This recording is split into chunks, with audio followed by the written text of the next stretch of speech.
My family made me invisible for 24 years, but when I heard my dad say he only has 2 kids, I exploded on Reddit and exposed them all. Now they're suing me, but I already changed my last name. I'm 24 years old. I work in digital marketing, and my entire life I was basically a ghost in my own family. You know, that person who technically exists but nobody really sees or acknowledges. And the worst part is, it wasn't something that happened overnight. It was my whole life, for as long as I can remember. My parents have 2 kids, or that's what they tell people, even though technically they had 3.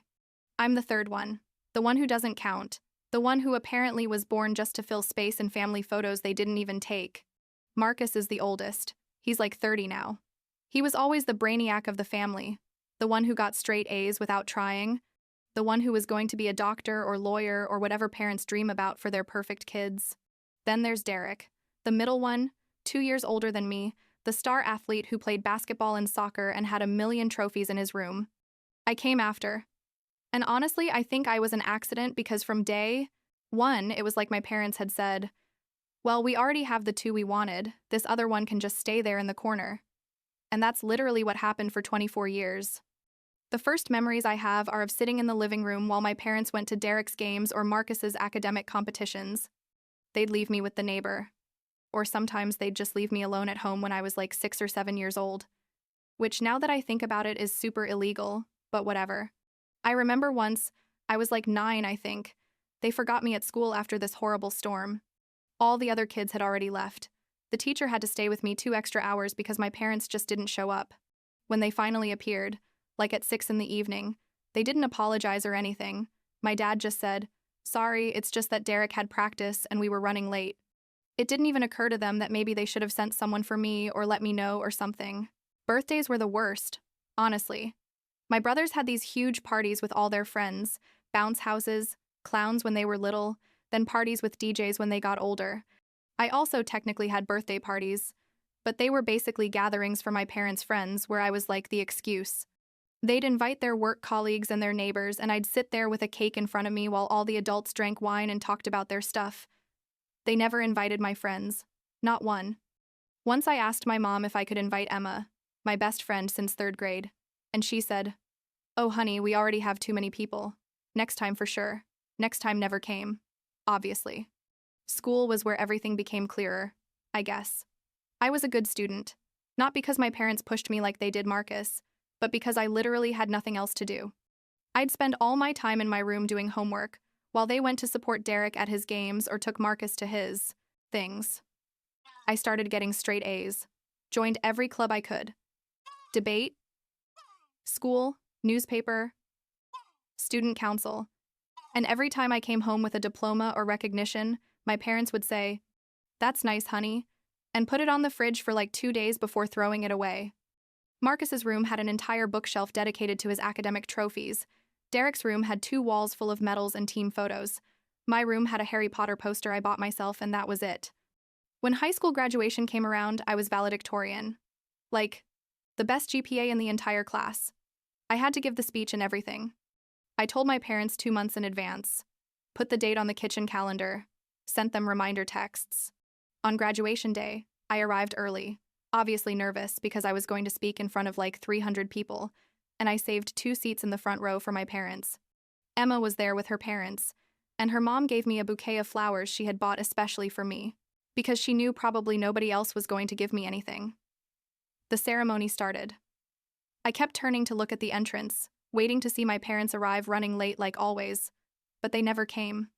I gave my speech with those 2 empty seats staring at me, received my diploma, took the official photo, and they never showed up. Afterwards, I found out that Derek had a game that day. It wasn't even an important game. It was literally a regular season game, but my parents decided it was more important to go to that than to my graduation. When I got home that night, like 10 p.m. because I went to dinner with Emma and her family because I didn't want to be alone, my parents were in the living room watching TV. My mom saw me and said, oh, you're back. How was it? I told her, I was valedictorian, Mom. I gave the speech in front of everyone. And she just said, oh, that's nice, honey. Congratulations. And kept watching her show. She didn't even ask why they hadn't gone. Didn't apologize. Nothing. They simply didn't care. I went to college on a full scholarship, thank God, because my parents made it very clear they weren't going to pay for any of my education. With Marcus, they had paid for everything: expensive, private university, apartment, car, everything. With Derek, the same, although he also had an athletic scholarship. With me, it was, well, you have a scholarship, so you're all set, right? They didn't even help me move into the dorm.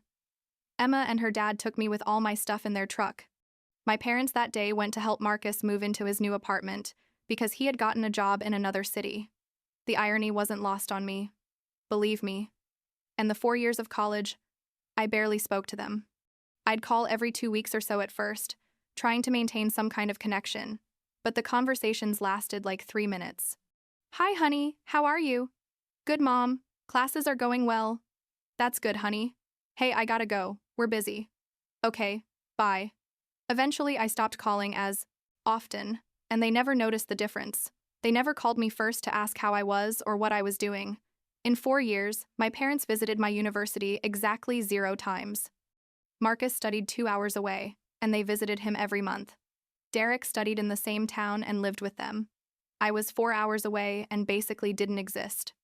I graduated from college like 2 years ago, got a decent job in digital marketing, moved into a small but nice apartment in the city. Basically, I was building my life without them, and honestly, I was okay with that. I had already accepted, or so I thought, that I simply wasn't important to them.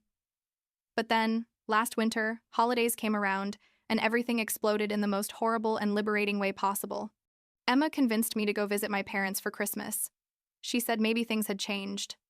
Maybe now that I was an adult and independent, they'd see me differently. I had my doubts, but I thought, well, what could happen? I'll go for 2 days and that's it. I arrived in the afternoon of December 23rd, knocked on the door, and my mom opened with that surprised face, like I hadn't told her I was coming, even though I had sent her a message 2 weeks before confirming. I went in, and the house was exactly the same. The photos on the walls were all of Marcus and Derek. Their achievements, their families. Marcus is already married and has a baby. There were like 50 photos of them and literally none of me. Not one. Not even from when I was a baby. That night we had dinner, and it was awkward. My parents asked basic questions about my job, but you could tell they didn't really care about the answers. They were just being polite. Derek arrived later with his girlfriend, and suddenly all the energy changed. My parents got super animated, asking him everything about his life, his new job, his plans. I was sitting there invisible again, like always. The next morning, I woke up late and went downstairs for breakfast. And I heard voices in the kitchen. It was my dad talking to the next-door neighbor, the guy who's lived there forever. The neighbor asked, "And how are the kids doing?" And my dad responded, "Really well, both of them. Marcus already has the baby and Derek just got a promotion at his job. Both of them." He said both of them. I was literally in the house. I had slept there, and my dad told the neighbor he only has 2 kids. I stood frozen in the hallway, unable to move. It felt like someone had punched me in the stomach. It wasn't a mistake. It wasn't that he forgot to mention me. It was that genuinely in his mind, he only has 2 children. I don't count. I went upstairs to my room, grabbed my stuff, and came down. My mom was in the living room, and I told her, "I'm leaving." She looked at me confused and said, "But you just got here yesterday." And I exploded. All the rage from 24 years came out at once. I told her everything. Absolutely everything. I told her they had forgotten to pick me up from school, that they never went to my graduation, that there wasn't a single photo of me in the entire house, that I had just heard my dad say he only has 2 kids. I yelled that I had spent my entire life being invisible to them, that they never loved me, that they basically raised me like I was a burden they had to endure until I could leave. My mom immediately got defensive, saying I was exaggerating, that of course they loved me, that I was ungrateful for saying those things after everything they had done for me. I asked her what exactly they had done for me, and she didn't know what to answer. I told her I would never come back, that it was easier for them to pretend they only had 2 kids. Well, perfect. Now officially they only have 2 because I'm no longer part of this family. I left and heard her yelling behind me, but I didn't stop. I drove back to my apartment crying the whole way, called Emma and told her everything. She was furious. Told me I should tell someone. That I couldn't let my parents continue with their perfect family narrative when they had treated their own daughter like garbage for over 2 decades. I thought about that for several days and finally decided Emma was right. I needed to get this out. I needed someone to know the truth. So I did what any person from my generation would do. I put it on Reddit. I wrote everything. Absolutely everything. Every detail I could remember from childhood to that Christmas moment. I didn't use real names, obviously, but I told the complete story, unfiltered. I talked about the times they forgot me, about my graduation with the empty seats, about the birthday parties where I was just an accessory, about the scholarship I had to get on my own, about moving to college without their help, about the photos in the house where I don't appear, about my dad telling the neighbor he only has 2 kids. I posted it on a subreddit about toxic family relationships, and honestly, I didn't expect much. Maybe some comments from people saying, "Wow, that's bad. I'm sorry." But the thing exploded. In like 12 hours, my post had like 50,000 upvotes and thousands of comments. People were outraged, sharing their own similar stories, telling me I had done the right thing by leaving, that my parents were emotionally abusive, that I deserved so much better. Some comments made me cry, because they were exactly the validation I had needed my whole life. One woman wrote, "I read your story, and I see my daughter in you, and I want you to know that you are valuable, that you are seen, that you matter, even though your parents couldn't see that." I read that comment like 20 times. The post went so viral, it started appearing on other platforms: TikTok, Twitter, Facebook. Someone shared it in a Facebook group from my hometown, and eventually it reached my parents. My mom called me hysterical, screaming how dare I embarrass them publicly, that I was lying, that I was ungrateful after everything they had done for me. Again, with that, I told her, I hadn't lied about anything, that every word was true, and that if they felt embarrassed, maybe they should reflect on why. I hung up and blocked her number. But my mom didn't stay quiet. Oh no. She made her own post on Facebook, a super long one talking about how she had a daughter with mental health issues who was spreading horrible lies about her family on the internet. She said I had always been difficult, that they had to take me to therapy as a child, total lie, that they had given me everything and I was an unstable person who couldn't maintain healthy relationships, also a lie. Basically, she tried to paint me as crazy so people wouldn't believe my version. And it worked with some people. My extended family, aunts, uncles, cousins, they all started sending me messages saying, "What's wrong with you? How could you do that to your poor parents?" That it was my responsibility as a daughter to forgive and forget, that family is the most important thing. One of my aunts wrote me super long message saying I was being too harsh, that my parents had done the best they could, that all parents make mistakes. I responded, "Mistakes are forgetting to buy milk, not forgetting your daughter for 24 years. She blocked me after that. Things got more intense when my parents hired a lawyer. Yes, seriously.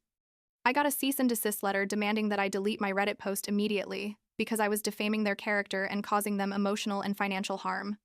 The letter said if I didn't delete it within 48 hours, they were going to take legal action. I laughed when I read it, honestly, because it was so absurd. I called a free lawyer that Emma got me through her work, and he told me they had no case, that everything I had written was my personal experience and I had the right to tell it. He suggested I not delete anything. So instead of deleting the post, I made an update. I scanned the lawyer's letter and uploaded it, along with screenshots of my mom's Facebook, where she called me unstable, and a photo from my high school graduation that Emma had taken where you could clearly see the 2 empty seats in the front row. The update was even more viral than the original post. People were fascinated with the level of denial and manipulation from my parents. Thousands of comments said I should share the real names, that my parents deserved to be publicly exposed, but I didn't go that far. Honestly, I didn't care about destroying them anymore. I just wanted them to leave me alone. During all this, Marcus and Derek didn't say anything. They didn't defend me or defend my parents. They just stayed silent. Eventually, Marcus sent me a message saying he understood I was hurt, but that this had gone too far, that I was destroying the family. I responded that I didn't destroy anything, that Mom and Dad destroyed any possibility of a relationship with me years ago, that I was just telling the truth. He left me on read and we didn't talk again. Like 3 months ago, I decided to do something I had been considering for a while. I legally changed my last name. I didn't want to have any connection to them anymore. Not even on paper. The process was surprisingly easy. I filled out some forms, paid like $200, and after a few weeks, I had official documents with my new last name. I chose Emma's mom's maiden name. She told me it would be an honor and that I was basically part of their family anyway. I also removed them as emergency contacts on everything: work, health insurance, everything. I basically erased them from my official existence. Now, I'm planning the end-of-year holidays, and for the first time in my life, I'm excited. Emma and I are going to do a Friendsgiving with a group of friends, and for Christmas we're going to rent a cabin in the mountains, like 10 people who have become my chosen family. People who actually see me, who remember my birthday without me having to remind them, who celebrate my achievements, who are there when things get tough, and the family I should have had from the beginning. My mom still tries to contact me from time to time from unknown numbers. Messages like, "Please, honey, let's talk. This is ridiculous. We're your family." But I don't respond anymore. My aunts and uncles stopped insisting after it became clear I wasn't going to change my mind. Marcus and Derek continue with their lives as if I never existed, which honestly is what they always did. So nothing new there. Sometimes I wonder if I did the right thing making it public, if I should have just cut contact silently and moved on. But the truth is, I needed someone to know. I needed validation that I wasn't crazy, that what happened to me wasn't okay. And I got it. Thousands of people told me they saw me, that they believed me, that what my parents did to me was emotional abuse. That meant more than I can explain. Does it still hurt? Of course. There are days when I see Emma with her parents and I feel a pang of envy and sadness for what I never had.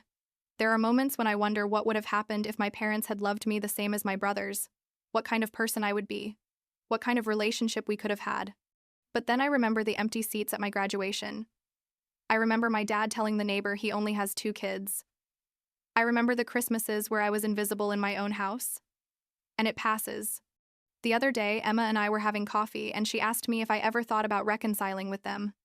I told her no, that there's nothing to reconcile because there was never a real relationship to save. She understood. Then she told me something that stuck with me. She said, "You know what's ironic? You spent your whole life trying to get them to see you, and now that they finally see you, because of the post and all the drama, they don't like what they see. Because what they see is someone who doesn't need them anymore. Someone who realized they deserve better." And she's right. So, yeah, here I am, 24 years old, without a biological family, but with an incredible chosen family, with a job I like, an apartment that's completely mine, and for the first time in my life feeling like I really exist. That I'm real. That I matter. My parents can keep telling the world they have 2 kids. Meanwhile, I'm going to keep living my best life with people who actually love me. And honestly, that's enough. More than enough.